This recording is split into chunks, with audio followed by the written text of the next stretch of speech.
HCU కంచ గచ్చిబౌలి భూముల వివాదం నేపథ్యంలో హైదరాబాద్ సెంట్రల్ యూనివర్సిటీ వద్ద ఉద్రిక్తత చోటు చేసుకుంటుండడం మనం చూస్తూనే ఉన్నాం. హైదరాబాద్ సెంట్రల్ యూనివర్సిటీ హెచ్సియు పరిధిలోని 400 ఎకరాల భూముల్లో పర్యావరణ విధ్వంసానికి తెగబడుతున్న రేవంత్ ప్రభుత్వంపై సర్వత్రా విమర్శలు వ్యక్తం అవుతున్నాయి. కంచ గచ్చిబౌలి భూములను పరిరక్షించాలంటూ పెద్ద ఎత్తున విద్యార్థులు ఆందోళనకు దిగుతున్నారు. బీఆర్ఎస్, బీజేపీ నాయకులు కూడా దీనిపై తీవ్ర ఆగ్రహం వ్యక్తం చేస్తున్నారు. హైదరాబాద్ సెంట్రల్ యూనివర్సిటీ భూముల వివాదం అగ్గి రాజేస్తున్న నేపథ్యంలో పలువురు రాజకీయ ప్రముఖులు, సినిమా ప్రముఖులు కూడా స్పందిస్తున్నారు. ఇప్పటికే ఈ వివాదంపై సోషల్ మీడియాలో పోస్ట్ పెట్టిన నటి రేణు దేశాయ్ తాజాగా ఒక వీడియోను విడుదల చేసింది. ఈ విధ్వంసాన్ని ఆపాలంటూ రేవంత్ రెడ్డిని వేడుకుంది.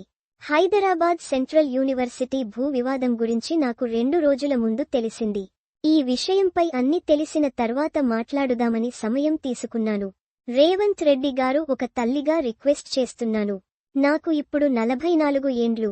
రేపో మాపో చనిపోతాను. కానీ నా పిల్లలు, మనందరి పిల్లలు ఇప్పుడిప్పుడే ఎదుగుతున్నారు.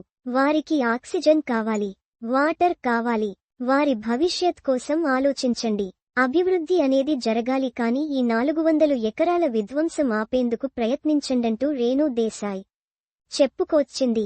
Actress #Renu Desai about #save Kancha Gachibowli #save CUTTPS//t.co TJP4 Seems 6 pic.twitter.com/gevijco4l Johnny Walker @Johnny 5 April 1, 2025